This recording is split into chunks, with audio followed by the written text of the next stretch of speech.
한덕수 총리의 대선 출마가 임박했다는 보도가 넘쳐납니다. 다시 한번 충고합니다. 대선 출마 망상을 버리십시오. 한덕수 총리는 대선에 출마할 자격과 능력이 없습니다. 여의도의 화두는 한덕수였습니다. 심판이 선수로 뛴다는 자격 논란과 더불어서 오늘 아침 한대행이 일명 한덕수 방지법에도 거부권을 행사하면서 여기에 대한 비판도 더해졌습니다. 즉 한대행이 이완규 법제처장 등을 헌법재판관으로 지명했던 이런 일을 방지하는 법안을 스스로 폐기했다는 겁니다. 헌법재판소에서 집행정지 가처분 인용을 이미 했는데도 불구하고 본인이 한 행위가 정당하다라는 것을 이제 웅변하고 싶은 것 같아요. 국정이 이렇게 개인 어떤 고집이나 자존심 이런 걸로 운영이 될 수 있다라는 아주 매우 위험한 판단을 하고 있는 것 같은데 권력의 절제라는 부분에 대한 이해가 전혀 없는 인물임을 본인 스스로 입증한 것이 아닌가. 이런 가운데 국민의힘 지도부의 백브리핑에서도 한덕수 대행을 둘러싸고 기자와 설전이 벌어졌습니다. 우리 당원 대부분은 반명 빅텐트가 필요하다는 의견을 갖고 있습니다. 그래서 지도부는 그런 당원들의 의견을 존중하고 있다는 말씀만 드리겠습니다. 그래도 파면된 그 대통령의 내각의 재탕이 아니냐. 민주당 대변인 같은 질문이기 때문에 그렇지 않다는 말씀을 드립니다. 캠프가 가동될 준비를 하고 있는 만큼 한대행의 대권 레이스는 가시화되고 있습니다. 하지만 본격적인 검증을 과연 한대행이 견딜 수 있겠냐 이런 우려도 함께 나오고 있습니다. 예, 권성동 원내대표가 발끈했네요. 기자가 질문을 했는데 민주당 대변인 같은 질문이다. 자, 언론에서 가장 접촉이 많은 전현직, 지금 다 전현직 대변인들이시잖아요. 한 말씀씩 짧게 들어보겠습니다. 제가 먼저 할까요? 먼저 네. 정광재 현 대변인. 기자는 질문할 자유가 있습니다. 저는 예. 그 자유는 충분히 존중돼야 한다고 생각하고요. 정치인은 답할 의무가 있죠. 그래서 권성동 원내대표도 답을 했습니다. 그런 요구가 많다라는 답을 했고, 다만 기자가 질문한 부분에 대해서 정치인으로서 평가는 할 수 있다고 생각합니다. 그래서 민주당 대변인 같은 질문을 하고 있다라고 얘기를 한 것인데, 이것에 대해서 지나치게 언론에 대해서 규제를 하려고 하는 거다, 이런 평가까지는 과하다는 생각입니다. 예. 그 체리따봉 받은 친구다운답다라는 생각이 드는데요. 예. 그 역시 입틀막도 배웠나 이런 생각도 동시에 하게 되고요. 기자는 국민 1호라고들 하죠. 그러니까 민심을 대신해서 질문하는 겁니다. 그런데 최근에 한덕수 대행에 대한 그 출마 관련한 여론조사 보면 반대가 월등하잖아요. 월등히 높은데, 자, 그런 상황에서 그 질문을 권성동 원내대표한테 왜 못합니까? 그게 예. 왜 민심을 대변하는 겁니다, 기자는. 그렇게 질문했는데 저런 식으로 얘기하는 거 보니까 아직도 민심을 읽을 줄 모르고 정신 못 차리고 있구나라는 생각 들고요.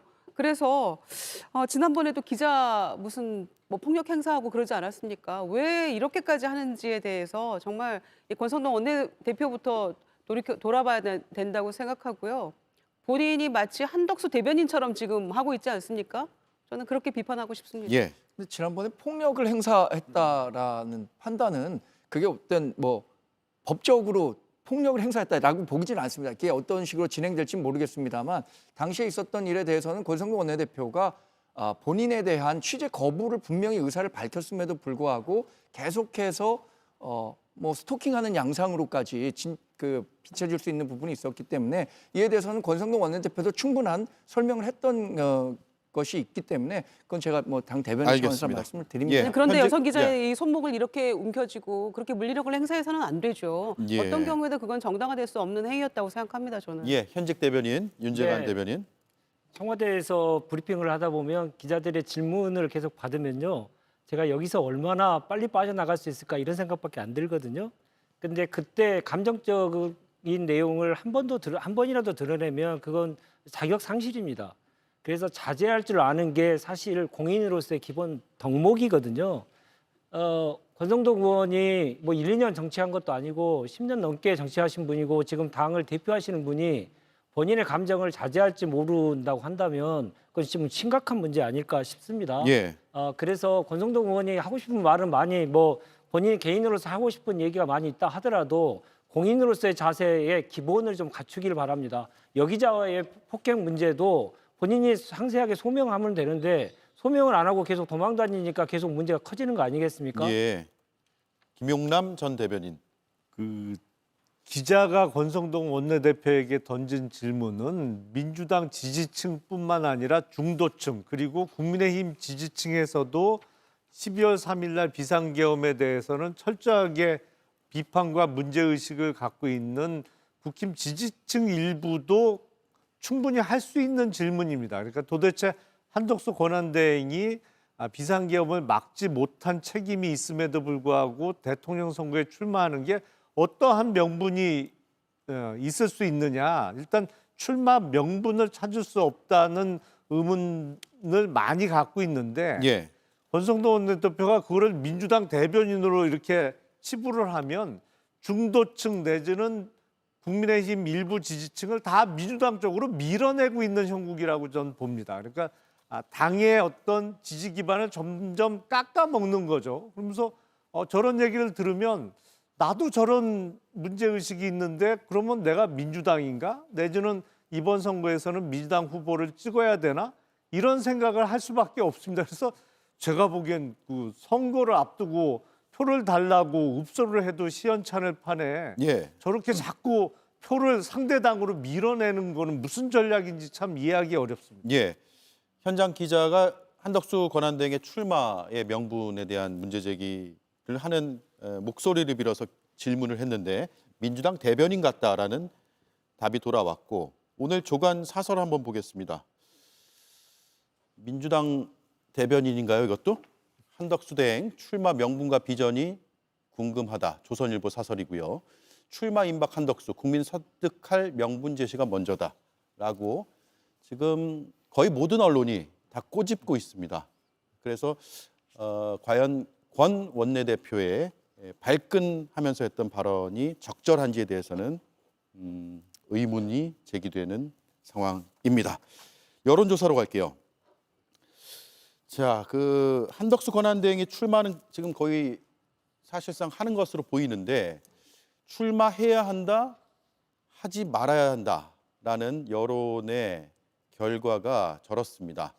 하지 말아야 한다 44.2%, 해야 한다 41.4%로 마찬가지로 리서치앤리서치가 채널 A의 의뢰를 받아서 한 여론조사 결과이고요. 죄송합니다. 단일화를 해야 된다. 출마해야 된다가 아니라 국민의힘 후보와 단일화를 해야 된다. 이제 출마는 뭐 기정사실화가 된 것 같아요. 출마 여부에 대한 질문보다는 아예 단일화로 질문이 바뀌어서 나가고 있습니다.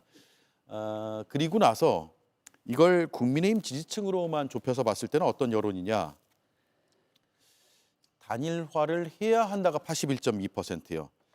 일반인들을 대상으로 한 응답에서는 해야 한다가 41.4%였는데 국민의힘 지지층에서는 81.2%가 단일화를 해야 한다라는 응답을 하고 있습니다. 어떻게 봐야 합니까? 일단 뭐 민주당을 지지하는 분들은 단일화라는 이벤트를 통해서 정치적 에너지가 폭발되는 것에 대한 두려움이 있겠죠. 단일화 과정에서 나오는 에너지가 시너지로 연결될 경우에 지금 이른바 이재명 후보 대세론이 형성된 상황에서 그 판을 흔들 수도 있는 변수가 되기 때문에 한덕수 권한대행의 출마 분명히 반대할 거고요. 예. 출마를 한다면 국민의힘 후보와 단일화하는 것에 대해서도 크게 거부할 겁니다. 그러나 우리 당을 지지하는 사람과 또 중도 표심을 갖고 있는 분들은 이른바 이재명 후보가 대통령이 되는 것에 대한 반감과 이른바 이재명 포비아가 분명 존재하기 때문에 어떤 식으로든 중도 보수의 단일화가 필요하다라는 현실적인 인식을 갖고 있을 거라고 생각합니다. 예. 그런 민심이 지금 우리 당을 지지하는 사람들에게는 대략 10명 중에 8명은 단일화 필요성을 얘기하고 있는 거죠. 예. 우리 당 후보도 지금 2명의 후보로 압축됐습니다만 한덕수 권한대행이 만약에 후보로 나온다면 단일화에 어떤 식으로든 응해야 한다고 생각할 겁니다. 그 적극적인 정도의 차이는 있겠지만. 네. 자, 그런데 이런 여론이 계속 유지될 것인가 이건 의문이에요. 김용남 의원님. 그렇죠. 사실은 정치권은요. 어느 어떤 산업이나 어떤 분야보다도 이른바 신상품이 높은 가격을 인정받는 곳입니다. 그러니까 한덕수 권한대행이 연세는 많으십니다만 본격적으로 정치를 한 적은 한 번도 없잖아요. 이번에 예. 만약에 출마를 하게 된다면 그 정치권에 첫 발을 내딛는 게 될 텐데 첫 발을 내딛기 전이 제일 몸값이 비쌉니다. 그 정치권에 발을 들이는 순간부터 가격이 쭉 떨어지기 시작해요. 예. 그러니까 8년 전에 반기문 전 유엔 사무총장의 경우에서도 알 수 있듯이 이게 직접 출마 선언을 하고 정치권에 들어와서 이런저런 사실상의 선거운동을 하면서부터 이제 표가 깎여 나가기 시작하거든요. 그러니까 제가 보기엔 한덕수 권한대행은 본격적인 출마 선언을 하기 전인 지금이 몸값이 제일 높다. 앞으로 몸값은 이제 계속 떨어질 일만 남았다. 그렇게 생각이 듭니다. 자, 한덕수 대통령 권한대행이 오늘 사실상의 마지막 국무회의인 것 같아요. 출마를 하려면 주재를 했는데 거부권을 또 행사했습니다. 그런데 그 거부한 법률안이 이른바 한덕수 방지법입니다.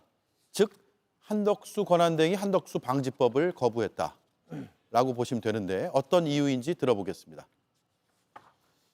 권한대행의 직무 범위에 대해서는 헌법은 별도의 제한을 두고 있지 않습니다.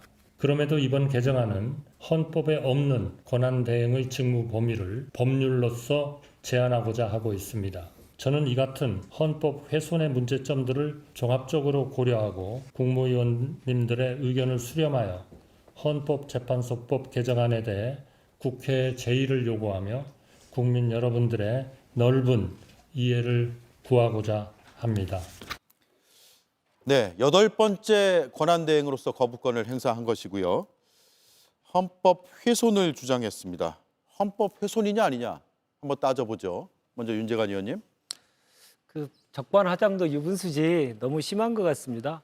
오늘 한 얘기를 또 보면 헌법상 대통령 임명권을 형용화시킬 수 있기 때문에 거부권을 행사한다고 했거든요. 근데 오늘 거부권 행사된 법안을 보면 대통령 권한대행이 대통령 행세를 하지 말라는 내용이거든요. 예. 그래서 대통령 권한대행의 이 문제에 대해서 얘기한 것인데 법안인데 대통령의 임명권을 가지고 얘기하는 거예요. 그러니까 머릿속에는 본인은 지금 대통령 권한대행이 아니고 대통령이라고 생각하고 스스로 생각하고 있는 것을 오늘 그냥 입으로 나온 것 같습니다. 특히나 헌법재판소에서 대통령과 대통령 권한대행은 완전히 엄연히 다르다라고 하는 것을 분명하게 판결을 한 지가 엊그제인데 그것마저도 계속 거부하고 헌법재판소의 결과를 계속 불복하는 사람이 지금 대한민국의 대통령에 출마하겠다고 하니 국민이 정말 혀를 끌끌 차고 있는 거 아니겠습니까? 예. 아니겠습니까? 참 기가 막힐 노릇인데 차라리 잘 됐습니다. 이렇게 해서 출마해가지고 정말 국민의 매서운 심판을 분명히 받는 것이 차라리 낫겠다 이런 생각 오늘 다시 한번 하게 됐습니다. 예, 시간이 많이 남지 않아서 짧게 부탁드리겠습니다. 그 한덕수 권한대행이 뭐 헌법 훼손을 언급했습니다만 그 지명 시점에는 다음 차기 대통령이 50여일 후에는 이제 선출될 시점에 불과 몇 달 전에 불법적인 구테타를 일으켰다가 헌재에서 파면된 전 대통령의 최측근을 헌법재판관으로 지명한 한덕수 권한대행은 헌법 훼손을 뛰어넘어서 국민의 상식 훼손 아니었나 싶습니다. 예, 정광재 의원님. 가처분이 인용된 것은 사실이죠. 대통령 권한대행이 헌법재판관을 임명하면 안 된다는 가처분이 인용된 것이지 아직 헌법재판소의 본격적인 본안심사가 이루어진 것이 아닙니다. 그런 측면에서 한덕수 권한대행의 제2요건은 불가피했다고 생각하고요. 결국 헌법재판소가 이와 관련한 판단을 하면 뭐 이후에 그게 적용될 거니까요. 크게 걱정하지 않으셔도 될 것 같습니다. 네, 김유정 의원님. 대통령 역할극하면서 거부권 행사에 맞들린 것 같습니다. 그래서 해야 될 일은 하지 않고 하지 말아야 될 거부권 행사에만 굉장히 그 최선을 다하고 있는 모습인 것 같아서 비판을 안 할 수 없고요. 그래서 본인이 현상 유지만 하기 위해서 국회목 재판관도 임명 안 한다고 했던 그 말을 스스로 다 번복하면서 위헌임을 온몸으로 입증해 보이지 않았습니까? 그래서 헌재에서도 그거 위헌이라고 얘기하는 것인데 본인이 이렇게 거부권 행사 마지막까지 해가면서 출마의 명분을 어디서 찾으려고 이렇게 하는 것인지, 그러니까 걸어다니는 위헌 인간인 것 같습니다. 예, 걸어다니는 위헌이다. 네, 네 분 말씀 여기까지 듣죠. 오늘 수고 많으셨습니다.